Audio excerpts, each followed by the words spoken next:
Hey guys, tonight we are climbing the spine of the Andes, where stone palaces balance like sleeping giants above clouds, and torches flicker against walls, carved so precisely that not even a whisper of wind dares to slip between the blocks.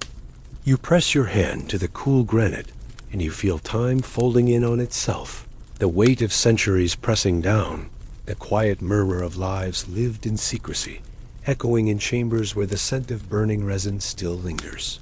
You probably won't survive this altitude, not without coca leaves and a guide with legs of iron.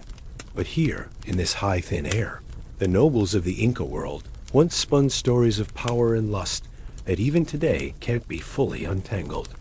So before you get comfortable, take a moment to like the video and subscribe, but only if you genuinely enjoy what I do here. And if you are listening somewhere far from these mountains, maybe tucked into a warm bed in Ohio, or drifting in a quiet flat in Singapore, drop your location and local time in the comments. I love to imagine where in the world these old echoes find you. Now dim the lights, maybe turn on a fan for that soft background hum, and let's ease into tonight's journey together. You trudge into a courtyard paved with golden tiles that catch moonlight like spilled treasure, and in the shadows you notice figures gliding across the stones, wrapped in heavy alpaca cloaks. Their laughter is low, conspiratorial, the kind of laughter that makes you lean in even when you know you shouldn't. The Incas guarded their palaces fiercely, yet within those walls they permitted freedoms that blurred the line between ritual, duty, and private indulgence. One story that Eleanor Herman recounted, though it comes from European courts, echoes here. A noblewoman feigned devotion to ceremony while meeting her lover in a hidden corridor, using the solemn pace of religious rites as cover for her passion. Imagine the same in Cusco, where temple chants masked the shuffle of feet slipping away, leaving incense smoke to cover what words could not. Historians still argue whether Incan nobles were strictly bound by ritual or whether they carved out spaces of personal pleasure in defiance of public duty. You feel this tension with each step on the surface, a world of rigid order and sun worship, but beneath it, a current of desire strong enough to carve its own secret tunnels. You slip through a narrow passageway where walls are lined with niches for golden idols, and you remember a tidbit so strange it almost feels invented. Women sometimes painted their faces with crushed beetles to achieve a shimmering hue, a glittering effect beneath torchlight that turned glances into invitations. It is not hard to picture the moment a nobleman looked too long at the gleam on a young woman's cheek, his gaze lingering past the point of innocence, and suddenly history becomes more human, more vulnerable. The story continues as you ascend a staircase that spirals so steeply your calves ache, and there at the top, a chamber opens with woven mats scattered like petals across the floor. The Incan elite may have been distant rulers, but here they were simply men and women in dim lamplight, chasing warmth against mountain cold. You think of Vatsyana's Kama Sutra, written continents away, where instruction and desire entwined in deliberate patterns, and you wonder whether similar whispers reached across oceans in the form of instinct rather than text. The air feels charged, as if each corner hides a story unfinished. You catch fragments a hand brushing against a sleeve, a jealous glance that will ripple through a dynasty, a promise sworn in whispers as fragile as spider silk. It is here, in these moonlit palaces, that you realize power and intimacy were not separate worlds, but threads in the same woven fabric, and every knot, every secret, shaped the empire as much as battles and conquests ever did. The night grows colder, the torches burn lower, and you find yourself drawn deeper, past the surface splendor, into the heart of stories too fragile for daylight. You move through the golden chambers, where every surface glows with wealth, and yet the air feels heavier than the ornaments suggest, because wealth was never enough to silence jealousy, and you can sense it here as sharply as the cold wind slipping through the carved window slits. You picture nobles reclining on cushions stuffed with rare bird feathers, their hands resting lazily on cups of chicha, the maize beer frothing at the rim, their faces lit by the amber shimmer of oil lamps.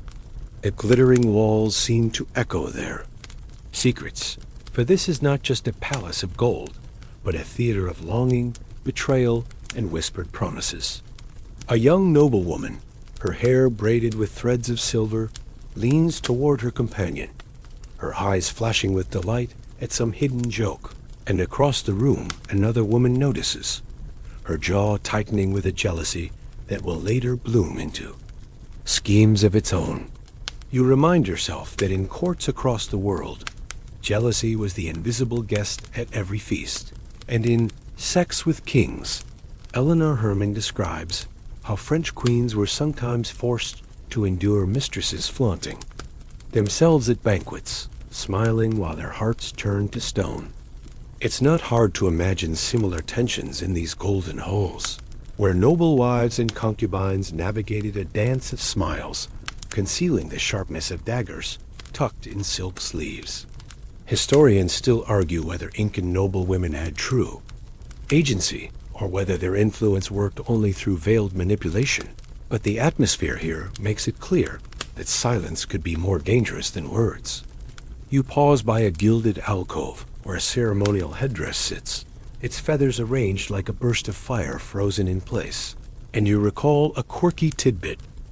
Parrots were sometimes carried up from the Amazon basin alive, only to be plucked feather by feather so their brilliant plumage could adorn the Inca's courts, a practice both brutal and strangely intimate. You imagine the scene of a noble lover gifting a cloak sewn from these iridescent feathers, the gesture both tender and political, for love was rarely free of strategy. A smile might win affection, but a cloak could buy loyalty, and loyalty meant survival. The room grows hotter the longer you linger, as if the golden walls themselves trap not just heat but tension, and you sense that these jealous glances, whispered promises shape dynasties as much as alliances written in stone. You imagine a feast, the kind where music swells and dancers spin in elaborate patterns. Yet behind the fanfare, two nobles lock eyes in a gaze that lasts too long. The kind of gaze that might mean nothing to an outsider, but in this world of rigid roles is a spark threatening to ignite a blaze. Michel Foucault once wrote of how sexuality was always entangled with power, never a simple private indulgence, but a public force with consequences. And you feel that truth pressing against these walls. Every tryst here was more than desire. It was a gamble that could elevate or destroy, for even the smallest slip might tip the scales of succession, inheritance, or prestige. You find yourself imagining the hushed voices of scribes, tasked with recording births, but never daring to note the whispers of who fathered whom. And that silence is as loud as the music echoing through these chambers. And then, in the far corner, you glimpse the faint trace of a painted mural, its figures half faded by centuries of smoke. Yet you can still see lovers carved into the narrative, entwined like vines along the palace walls. It's a reminder that the Incas, like so many before them, understood that passion left marks no empire could fully erase, no matter how much gold they piled atop it. As you stand in this chamber of jealous glances, you realize that wealth was only the stage, but the play itself was written by hearts, beating with desire and envy. A story so human, it bridges centuries. You slip deeper into the palace where the air grows hushed, and you find yourself standing before a chamber half filled with incense smoke, the kind that curls into patterns that seem alive, moving like dancers against the flicker of flame. Here sacred rites unfold, yet you sense that the line between devotion and indulgence was never as firm as the priests pretended. Imagine the nobles gathered in solemn silence, hands raised toward golden idols, chanting the sun's name while the beat of drums rattled through their chests. Yet beneath the heavy masks and perfumed robes, their eyes darted, their thoughts wandering to pleasures waiting behind woven curtains. You remember that in Peter Webb's The Erotic Spirit Through History, He described how rituals in many cultures blurred into acts of intimacy, not out of rebellion, but because human bodies and desires refused to be confined by ceremony. Historians still argue whether Incan priests sanctioned private indulgence as part of sacred rites, or whether nobles simply used the cover of ritual to meet their lovers in secrecy. But the truth is probably somewhere in between, hidden like a spark inside. A censer. You walk toward the altar where a high priest once stood, his cloak heavy with feathers, and his voice commanding the crowd, and you recall the strange detail that coca leaves, chewed for stamina, were sometimes passed between lips in what was officially called an offering, but often looked suspiciously like a kiss. You grin, because the image is both holy and mischievous, a reminder that even at the edge of the divine, human passion finds its way. You step into a side corridor, and imagine the shuffle of sandals on stone as nobles slipped away mid-ceremony, their absences concealed by the drone of chants and the ringing of bells. One story echoes faintly here, of a noble youth who feigned illness during a rite, only to vanish into the arms of his lover, the secrecy maintained by bribed attendants, who themselves carried secrets of their own. You think of Foucault again, of how power disciplines bodies, yet bodies resist in small acts of rebellion. And here rebellion was not a sword, but a kiss in the dark. The corridor grows narrower, and the walls are painted with faded patterns of serpents and suns. And you wonder how many glances lingered here, how many fingers brushed along these same stones with urgency disguised as devotion. A quirky tidbit flutters into your mind. Guinea pigs, those squeaking little creatures you might see today in suburban cages, were once sacrificed in these rites. Their tiny bodies offered to gods, but after ceremonies, some nobles roasted them for feasts, mingling sacred and profane in one continuous cycle. It is an image both absurd and profound. One moment prayer, the next appetite, and perhaps somewhere in between, a stolen embrace that mattered more to the participants than the official script of ritual ever could. You pause as you imagine a scene. A noble woman kneeling in prayer, her hair braided with shells that caught the torchlight, and beside her, the man chosen for her by politics. Yet her gaze slips sideways to another figure, a fleeting glance so dangerous it might alter everything. The priest chants, the drums pound, but what matters most is that spark, the secret indulgence born under the guise of piety. You realize that the palaces were not just fortresses of stone, but labyrinths where sacred duty and human longing wove together into knots impossible to untangle, and those knots still tug at you as you stand in the smoke-filled hush, listening for whispers too soft for history to preserve. And so you keep walking, deeper into the palace where rituals and desires never stayed separate, where every prayer might hide a promise, and every promise might outlast the stones themselves.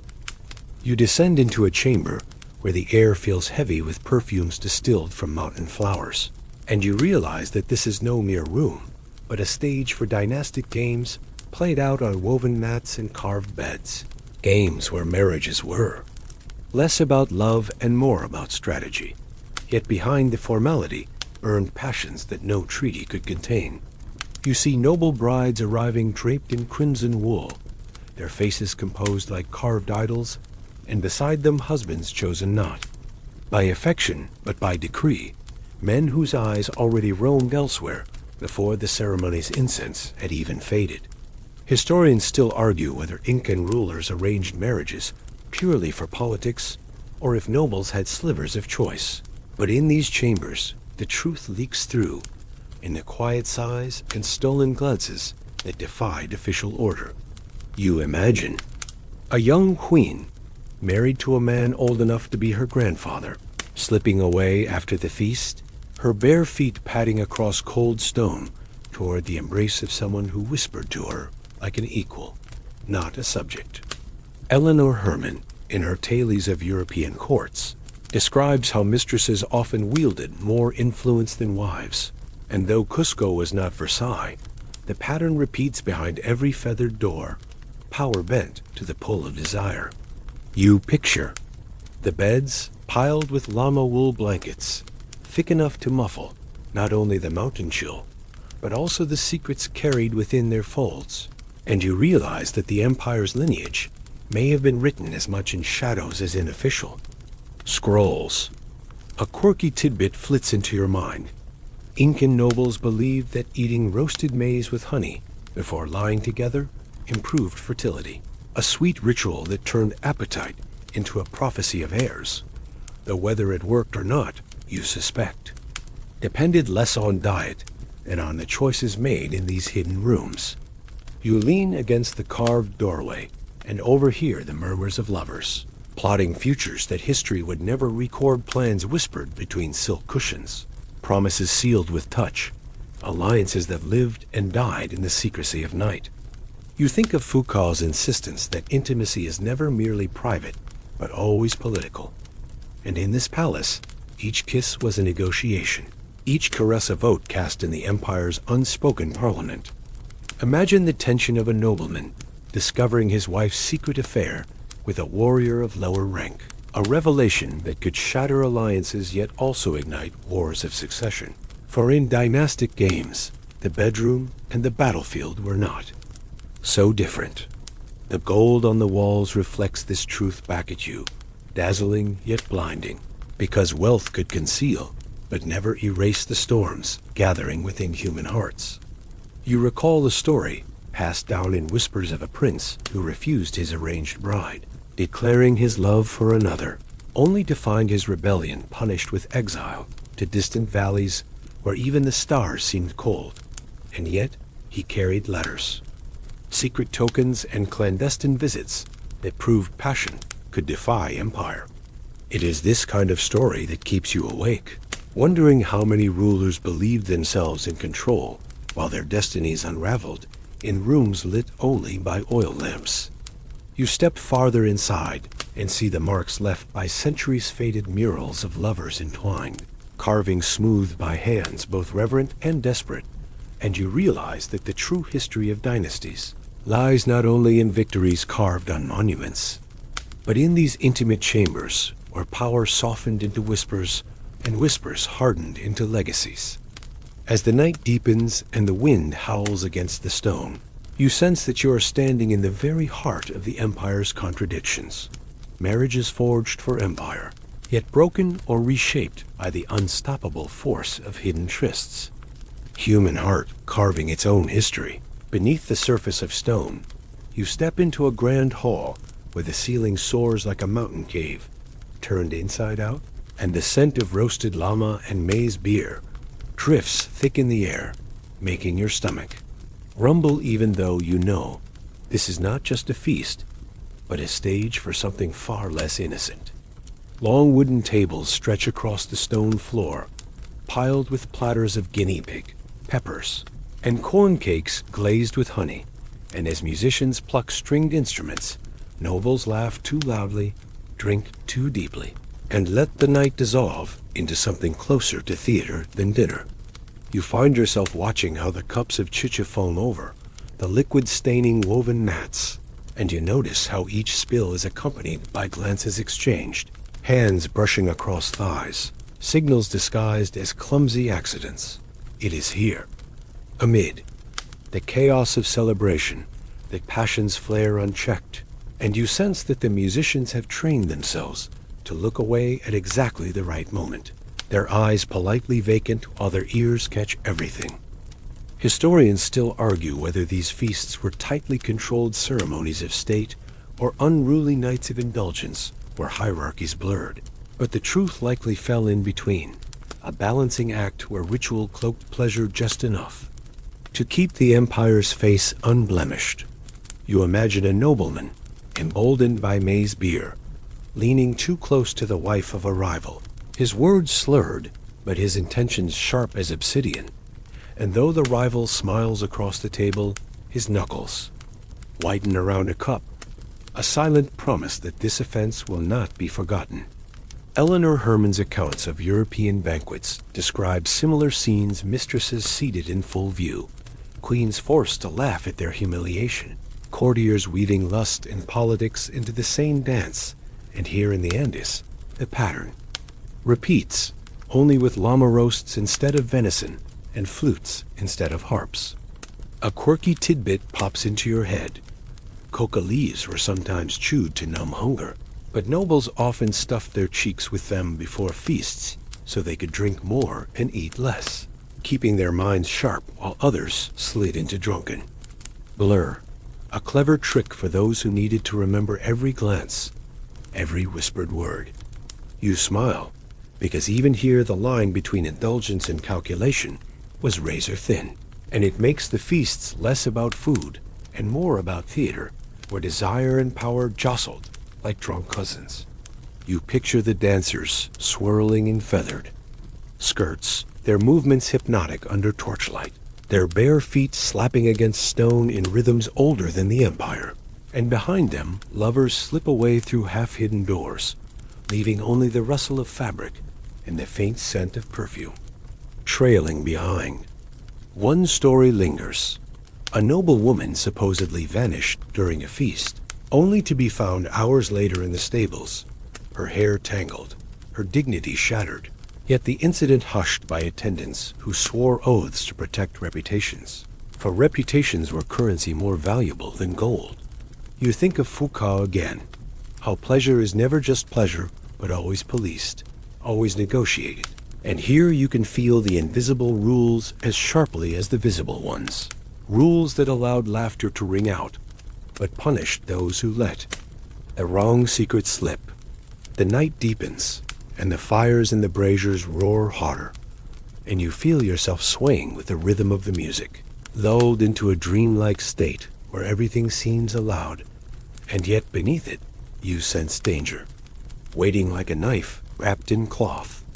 You realize these mountain feasts were not just celebrations, but crucibles where alliances formed and dissolved in the space between songs, where intimacy became leverage, and where the empire's most enduring secrets were not carved in stone, but whispered in the dark, sealed with the taste of maize beer on the lips. You leave the warmth of the feast and step into a quieter gallery where the stone walls seem to lean closer, as though listening to secrets too fragile for open halls. And here the air tastes faintly of smoke and dust, carrying the weight of whispers that once determined who lived honored and who vanished forgotten. In these corridors, loyalty was tested not in battle, but in silence. For every noble carried not only jewels and titles, but also the burden of keeping or betraying someone else's secret. Imagine a pair of lovers slipping into a chamber lit by a single clay lamp, their shadows enormous on the walls, their voices hushed to a trembling murmur, and outside the door, a servant leans just close enough to hear, weighing whether that overheard fragment could buy favor tomorrow. You realize that betrayal was a currency here, traded as easily as coca leaves or maize beer, and yet loyalty remained the rarest treasure of all. Historians still argue whether Incan society punished illicit lovers with harsh severity, or whether discretion allowed many to slip by untouched. But the echoes in these halls suggest a complex truth. Sometimes an affair destroyed dynasties, and sometimes it passed like smoke through fingers, acknowledged but never spoken. You think of Eleanor Herman's portraits of European courts, where kings paraded mistresses like trophies, while queens endured with tight smiles. And yet here, behind these stone walls, power seems subtler, the kind that thrived in what was not said. A quirky tidbit drifts into your thoughts. Nobles sometimes wore earspools so large they stretched lobes into thin loops, and the bigger the loop, the higher the status. But you can't help smirking at the image of a whispered secret being funneled through those stretched ears, as though the jewelry itself made listening easier. You chuckle quietly. The joke is small and absurd as the stakes here were enormous.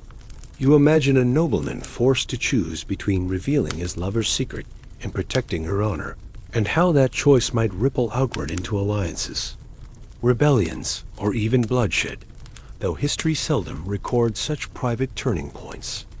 Michel Foucault wrote that silence is never neutral, that it serves power as much as speech does. And in these chambers you can feel that truth humming like a taut string, vibrating in every glance and pause.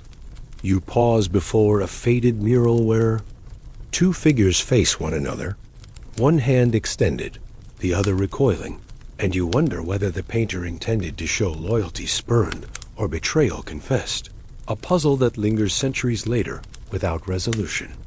You think of one particular tale, passed down in whispers of a noble woman caught between two men, one her official husband, the other her secret lover.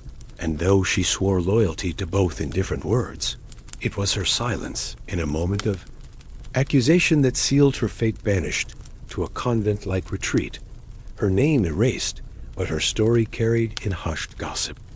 The air here feels colder, as though the stones themselves remember too many such stories, and you wrap your cloak tighter even though you know it's only the chill of imagination. You find yourself reflecting on how every empire rests not only on armies and rulers, but also on the invisible web of secrets held and kept, of betrayals that never made it into chronicles, yet shaped the course of generations. And so you keep walking through this gallery of echoes, feeling the presence of those who once gambled with trust in silence, who weighed the cost of loyalty against the temptation of betrayal. And you realize that the empire's survival was as much a matter of quiet hearts in dim rooms as of warriors standing in sunlight.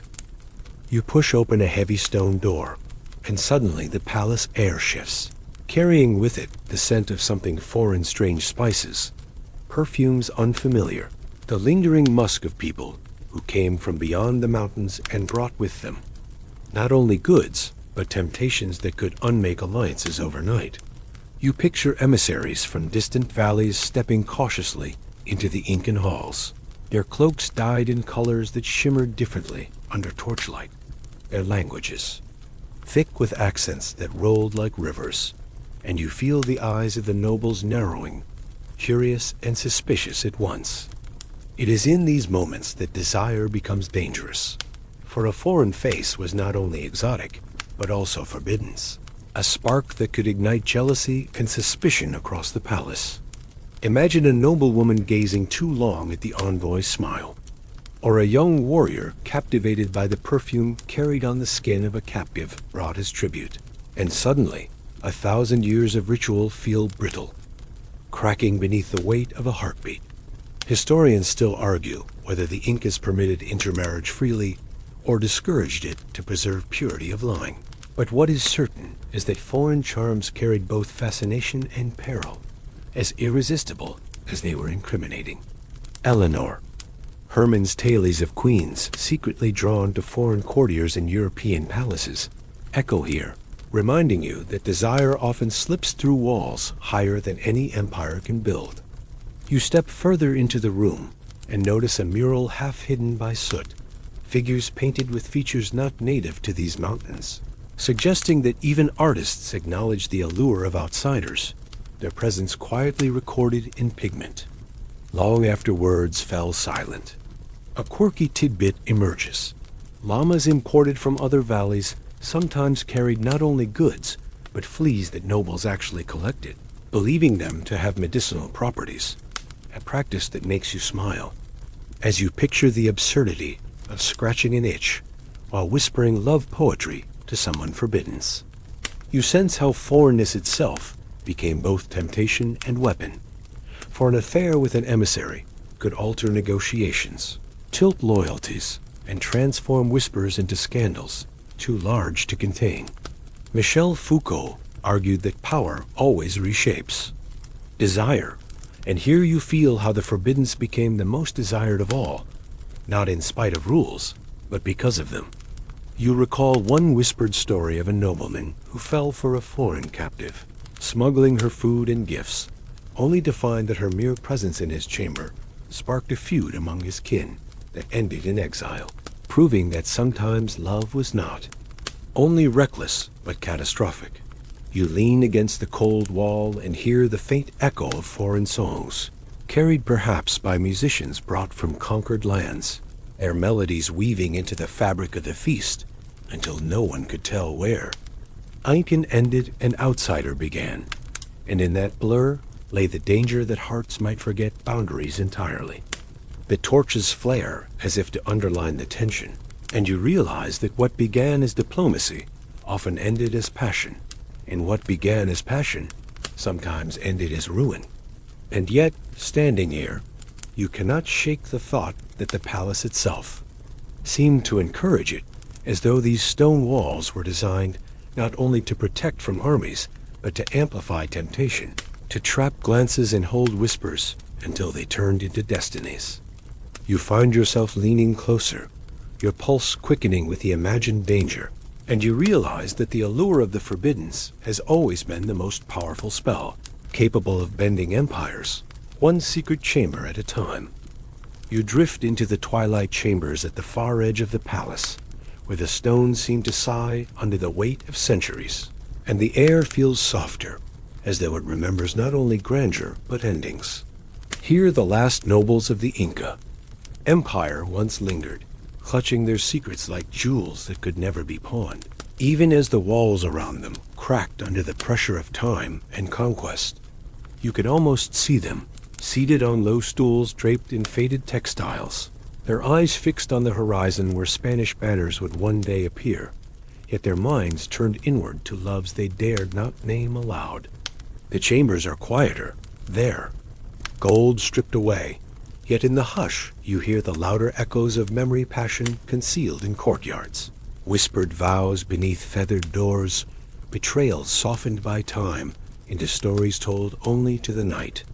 Historians still argue whether the fall of the empire silenced these stories or preserved them, folded into oral traditions that carried on like ghostly embers. But here in the shadows you feel them pressing close, as if refusing to be erased. You imagine a noble woman tracing her fingers along a weaving once gifted by a secret lover, the cloth frayed but still scented faintly of incense.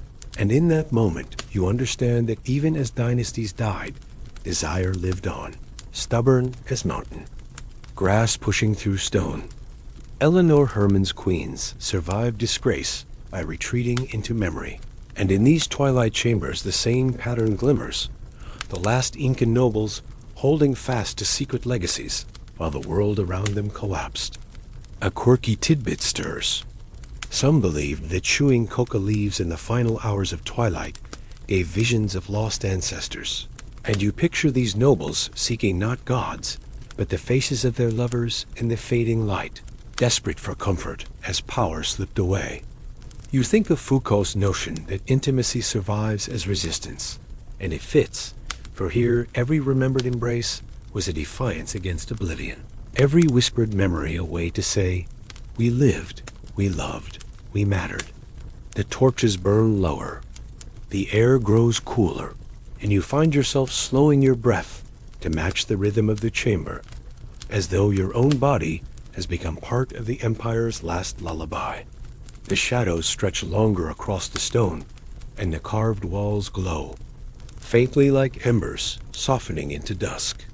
You let the pace ease, words lengthening like the fading rays of sun across mountain ridges, and you imagine the nobles closing their eyes, not in despair, but in surrender to memory, to warmth, to the undeniable truth that even empires fall. But intimacy endures. Your body relaxes as if lulled by a whisper centuries old, a gentle reminder that history is not only wars and conquests, but also the secret stories of hearts hidden away in mountain palaces. And so the journey slows, voices quiet, and the chambers dim, until you are left with only breath and stillness, drifting on the hush of twilight. End of script. Sweet dreams.